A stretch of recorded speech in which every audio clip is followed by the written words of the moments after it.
Hello everyone and welcome back to another video. To those of you who don't know already, I have COVID. Yay! I'm much recovered now. Obviously I'm still sounding a little bit poorly, but other than that, doing okay.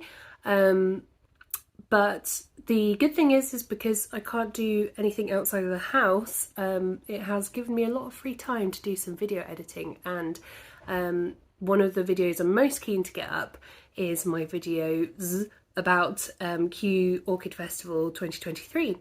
So the Orchid Festival 2023 was based on Cameroon in Africa, and it was a really beautiful festival. It was on from the 5th of, sorry I'm just frowning because there's a cat trying to get up on the tripod. It was on from the 6th of February until the 5th of March. My mum and I managed to actually go twice in that time, which was brilliant. It was really lovely to do that because I did once for filming and once for just enjoying myself and taking some pickies and seeing what had changed since the previous time. But this first half will be the main display, the area in the cactus and succulent or arid desert part of the Princess of Wales Conservatory. We also go through into tropical ferns, and then that's where I'm cutting off so that we can go through the tropical and temperate sections of the Princess of Wales Conservatory in the next video, because the rest of the Princess of Wales Conservatory, which is where the Orchid Festival is held, tends to have mostly like Phalaenopsis, Cymbidiums and Oncidium types, which tend to be the flowers that you get in shops. Where we get into the temperate and tropical orchid enclosures, areas, I really don't know what the name is, rooms, I suppose, that's where you get more of the species orchids and more of the more interesting, unique specimens in there. So I thought I'd split it up into two because I had just so much footage that I felt like it might get a bit overwhelming. Certainly my mum and I found that it was very kind of visually stimulating, and we were just knackered by the end of the first day because there's just so much to see.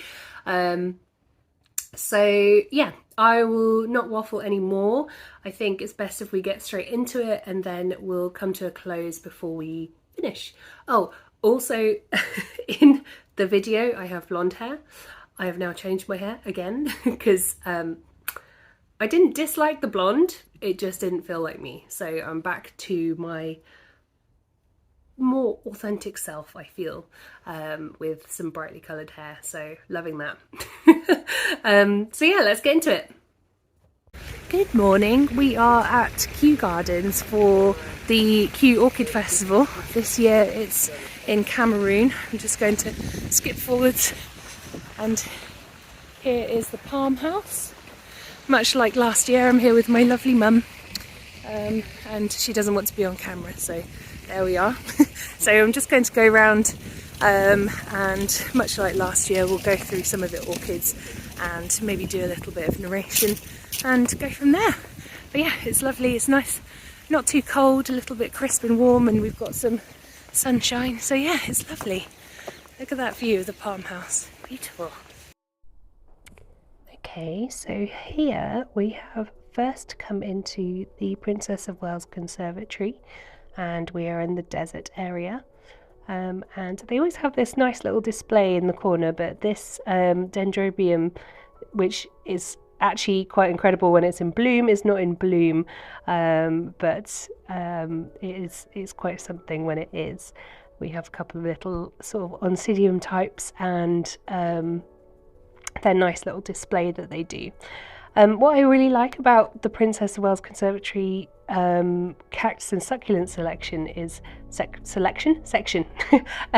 that they put all these little displays in there of the orchids, which I just think is really pretty, because obviously they're not necessarily native to the desert, but I think it would be quite a waste of space if they didn't put some orchids in there. So we've got another dendrobium here that is not yet in bloom, but promises to be very beautiful. Delicatum, I think that was. And that gorgeous money tree jade plant, which was in bloom, which I just love. So there's quite a lot of these information boards, so if you want to pause at any time, I've made sure that the words are quite visible in this video, so you can have a look at the information that they've put up about Cameroon, as it is a quite incredible place. So as usual, I can't resist and had to do a little bit of filming in the sort of cactus and succulent area, just because it is always just so stunning. I'd venture to say that it's possibly my favourite part of the Princess of Wales Conservatory. I don't know, I can't decide, but quite a bit of it is closed off for the Orchid Festival. They've really streamlined the direction of people through the festival, so you can't double back on yourself anymore. You used to be able to double back on yourself, but this time they have made sure that it's a sort of a single track through, which is fair enough. So yeah, some lovely little succulents here. I'm really into my succulents lately, as well as my orchids, so I can't help myself but to have a little film of these. And I also quite like doing this because I've filmed the Orchid Festival for a few years running now. Obviously they skipped a year for COVID. Was it? Yeah, they skipped 2021, I think. But the nice thing is if you go back to my old videos, which will be linked in the description, then you can compare what the Princess of Wales Conservatory looked like then and now. Which is why I like to still do it. Now, this was my first sort of orchid that impressed me in the Princess of Wales Conservatory, which is just beautiful. I mean, I'd love to have one of these in my home. It's another dendrobium. I'm not quite sure which one. I'm hoping that we get a bit of a zoom on the label at some point. Ah, there we go. So it's Dendrobium speciosum var cervicale. I don't know. Not there in Latin times. Can't tell. But that is, I mean, that's instantly been added to my wish list. So as well as the orchids, they do have these info boards throughout that also point out specific plants that are native to Cameroon or are significant in Cameroon, which was quite nice, I thought, because it's obviously it's very orchid heavy, as it would be, because it's the Orchid Festival, but it's also nice to see other plants from the region. And as always, had to get in some of that sprawling cactus, and I love this little display with string of pearls underneath the Cymbidiums. I just thought that was a really inventive way of displaying your orchids, and it's very aesthetically pleasing. So I love my Cymbidiums, just can't get them to flower. Sad times. Here is another of that gorgeous dendrobium. Again, this one is waiting to flower. The king orchid. Yeah, so when my mum and I came back a couple of weeks later, a lot of these that were in bud were in bloom, and a lot that were in bloom were already over. So it was actually a really nice experience to go and see it twice, and see how the displays progressed in that time. Some of my favourite cacti here. I can never get enough of these. I think they're gorgeous. River of Prawns. So this was a really interesting display that they did. I thought this was really cool because they actually made a pink river out of various different types of orchids, and I just think that was so inventive, and I just really love that. And obviously we have our agaves and aloes and all sorts. But yeah, just really pretty. I mean, previous years you'd be able to walk down that walkway, but that's been now cut off, which I think is no bad thing, because it helps them to get the flow right for the festival. But a bit of a pity, but we'll just have to go back another time. And these lovely delicate little blooms on these succulents, which I just couldn't resist. I just feel like they're so photogenic. So I promise we will get to the tropical area very soon. It was quite interesting to see quite a few of the cacti in bloom, not significant amounts of them, but there were a couple, which I thought was quite unusual for time of year, but lovely. We have our euphorbias. And then there was a load of lovely photographs from Cameroon, which I really enjoyed looking at and pondering over.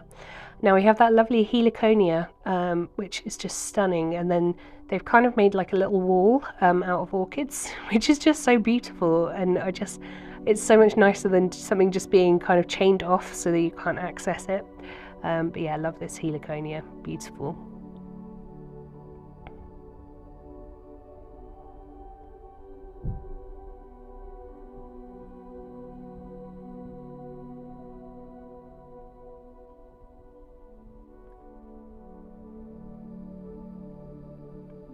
Now here is a very interesting specimen. So this is, I believe, a true Christmas cactus. So the Christmas cactus that we know and love, that's sold in like Asda and Tesco and wherever, tends to actually be a Thanksgiving cactus. This is actually a Christmas cactus, which is still a type of Schlumbergera, but has more rounded leaves, and that one is just a beautiful specimen, huge. I'm quite obsessed with my Schlumbergeras at the moment.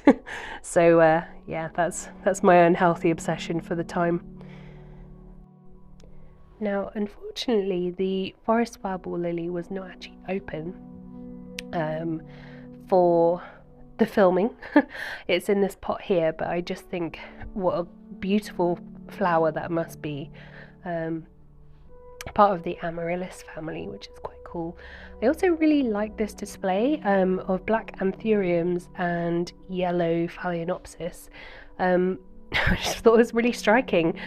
Such gorgeous dark glossy green-black leaves, and then the black spadix of the Anthurium. I just thought that was a lovely display combination. I don't know why particularly, it just really piqued my interest. So then we had this other varied kind of combination of Phalaenopsis. We had some little Oncidium, twinkle, I think they are, possibly, I'm not quite sure, hanging down, which is quite an interesting way of doing it. I've not really seen Oncidiums hanging downwards, and various other pink flowers as part of this one as well. So now we get on to the main exhibit. So Kew always does a main exhibit in the lily pond. So I can't remember in exact order what we had in previous years, but I know we had a volcano at one stage, and we had a setting sun, I think was last year for Costa Rica, and then for this year we have a roaring lion, which is just stunning. I just think it's such a fantastic display. So in the past you would have been able to walk behind on the sort of the railing that you see behind there. It's kind of like a bridge, but they've closed that off. I think they closed it off last year too, so you only see it from this perspective. But what I didn't even notice was these hippos in the water, which I just think are fantastic. I absolutely love those, and I feel like they've really sort of captured the African feeling. My South African partner Craig might kill me for this because I've never been to Africa, but it gives me a sort of Africa vibe, if there is such a thing, and these hippos I just think are fantastic, and the lion, he's just amazing. I love that his teeth are made out of dried leaves. I think he's fantastic. Absolutely love him. and as always, they tend to make a display out of their bromeliads and their Phalaenopsis orchids, and some of the sort of Oncidium type, Oncidium alliance orchids as well. So they're very, very pretty. I didn't even notice on that hippo in the frame at the moment, there's actually a heron made out of straw, which is really cool. So yeah, a little close-up of that lion and some more hippos to the right of him as well. I think this is probably my favourite display actually that they've done, at least that I've seen, although all of them are incredibly clever. And I love that they've just kind of gone simple with the backdrop as well, which is really nice. Can never resist these lovely bromeliad types with their little pool of water in the middle. Neoregalia, I think the pink one is. Yeah, more bromeliads. This time they didn't actually decorate the steps leading up to the bridge. The previous year there was a lot of Vanda orchids, and I think there was a lizard, the sort of statue type thing that they'd made. But this bit here is actually meant to be a waterfall, which is, I think, just really unique. I wouldn't have thought to make a waterfall out of orchids, and I think, you know, it ties in nicely with that river of prawns. Is it river of prawns? River of shrimps? But I love the kind of the visual effect of this, and my mum and I were lucky enough to go to Kew after dark, which is just like an event that they put on, and you can go and get cocktails after dark and that sort of thing, and this waterfall feature was just absolutely stunning after dark because of the way they lit it up. I'll have to dig through and see if I can find a picture to insert, but yeah, beautiful. Some more information about Cameroon's government, who are making good strides in averting climate crises and critical endangerment to their forests, which is always good. We love that. And then this was just a little stand of plants that are really special to Cameroon. So we've got the parrot flower, I think it is. And I just love this flower. I think it's really beautiful. And then we also have this begonia, which you know I am always attracted to. I love my begonias. This is Begonia microsperma.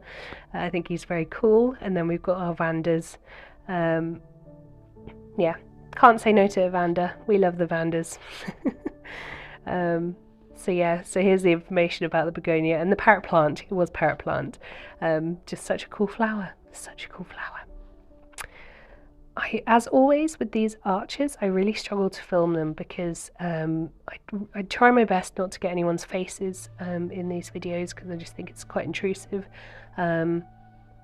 But that does mean that I can't really get these arches in the way that I truly want to film them. But that's fine. You know, you get the gist of them, and they are, as always, beautifully put together. Lots of anthuriums. This year I saw quite a few gynuras, so the purple passion plant. Oh, that's handy, it's right there. Which doesn't come out very well on camera, but in person it is very beautiful. If anyone hasn't seen it, it's kind of it's a green plant, but it's covered in this bright violet fuzz. It's just a gorgeous plant. So we come into some more Cymbidiums, which are everywhere. As I said before, this is the main element of the Princess World Conservatory is Cymbidiums, Phalaenopsis, phals. You can tell I'm part of an orchid society now because I'm calling them phals and not Phalaenopsis. So cool. And here's some dendrobiums, and a lot of what they also put in is Oncidiums, which I am terrible. I cannot figure out Oncidium types to save my life. Now this one's an interesting one. It's a Coelogene, which I always struggle to pronounce, but this is supposedly meant to be Coelogene flaccida, which actually smells beautiful. I did have a couple of minutes waiting for my mum to catch up, and this flower just smells gorgeous. I can't describe the scent, but it's absolutely stunning. We have a couple of little gorilla exhibits, which I think are just incredible. They're a good portion of them is made out of fiddle leaf figs, or fiddle leaf fig leaves that have been dried out, which is so cool. And we have the mother and baby over there, which I always love what they get up to with their creative pursuits at the Kew Festival. It's just brilliant. Then we have some information about gorillas and their endangered status. I love gorillas. I think that's another thing that I really like about the Kew Festival, is that you get a load of information that you might not otherwise have. And even if I wasn't filming, I think I'd take a picture of all these little placards just so that I could come home and read about things, because it's so informative, and I think it's so useful to know about what's going on in the world in terms of biodiversity and endangerment. Yeah, and we have a load more Cymbidiums. Don't get me wrong, I love Cymbidiums. I think they're absolutely stunning. It just kind of makes me laugh that that the display is the same every year. They have the same, almost exactly the same Cymbidiums in the same looking pots in the same exact positions. I'm going to have to go back through my old videos and just see if they do anything slightly different. But yeah, it does make me laugh.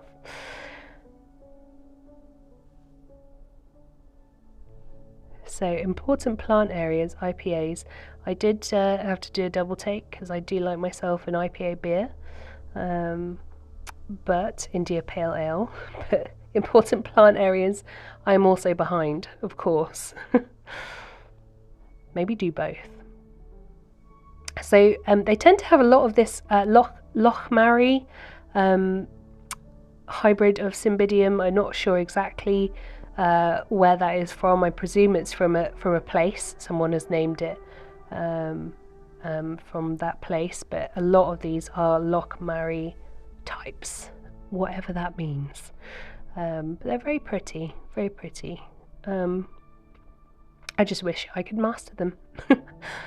Anyone else? Leave a comment if you're struggling with your Cymbidiums. To be fair, I haven't tried hard enough with my poor neglected Cymbidium this year.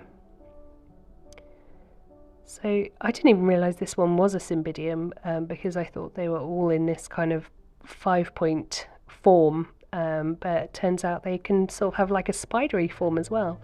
Now this one really drew my eye because it just made me think of butter, and I just thought it was so pretty, and it doesn't really come across on camera, but the bottom lip is kind of white with a buttery yellow spots or freckles, and it's just so pretty. I think that was honestly one of my favourites that I saw. Now this, you'll have to forgive my filming at this section. It kind of, because this is just before the temperate and tropical orchid rooms, this area just tended to get very congested. It took just forever to get through here, so a lot of my filming is kind of sporadic. Some of it is just kind of hanging around waiting, trying to get to the next orchid. I've had to kind of chop a lot out that had people's arms and faces and noses in. So forgive me if it's a little bit choppy, I suppose is what I'm going for. But yeah, same place for these Cymbidiums. I'm sure I saw this one last year, but I love this one too. And it is obviously nice to have lots of orchids to look at while you're waiting. So, but yeah, this is certainly kind of a bottleneck area. And I thought the green one was kind of unusual. Really pretty one. Really pretty.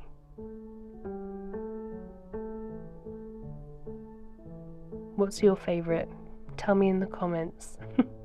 Now this plant is not an orchid, but it really caught my eye. Something about the way that it's displayed in that box and the peachy colour of the flowers. I love that plant. Very curious to find out what that is. And some more Cymbidiums. Don't get me wrong, I love them. I just, I don't know, this section makes me laugh because it's just the same every time. I feel like it gets kind of the short straw of the whole the whole festival. And then we have this lovely archway. I didn't manage to get great footage of it because, as I said, it's very heavily congested around here with people. It just, you know, it was impossible to get some good footage of it without getting people's faces in. So, but yeah, I really like this one because it's got some beautiful Cymbidiums, and also had a load of pothos and philodendron, and we had various different types of fern. We've got a blue star fern over there, which I love. And we finally get into the fern area. I think this is tropical ferns. And here is where we start to see a few different varieties of orchids. So we've got our beautiful Vandas here, and loads of gorgeous aerial roots of the ferns above, kind of crawling down and really blending in with those aerial roots of the Vandas as well. So I think this is a really well placed exhibit because it just mixes very well with those aerial roots. And we've got some some mounted Phalaenopsis on a tree in moss. And this lovely leopard, which is quite pretty. I did rather like that. And these glorious hanging ferns. I just would love to have those hanging ferns in my house, but I would actually love my house to be a glass house, so you know, a girl can wish. Yeah, I just, yeah, still this area was very congested, and we're coming to the end now, but this is the lovely Vanda that sees us into the tropical and temperate houses, which you cannot wait to see.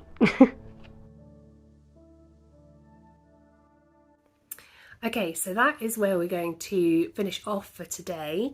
I will get the second half up very soon. Still got a cat just traveling around me, but she somehow managed to miss you guys.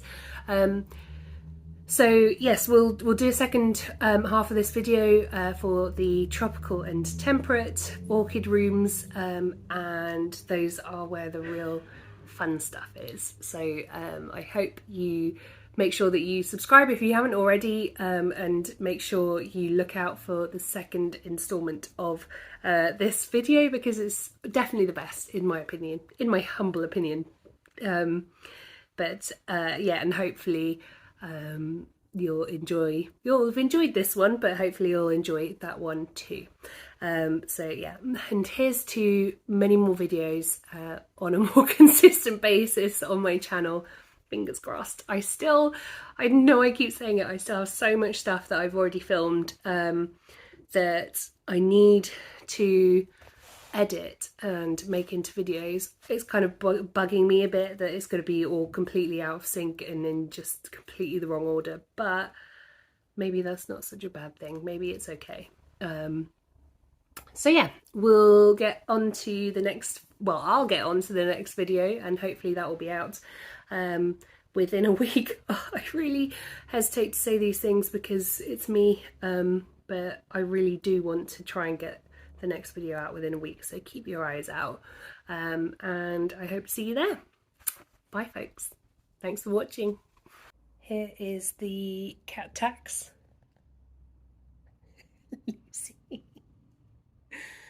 There we are. So she managed to avoid most of my video, but not that bit. Cat tax.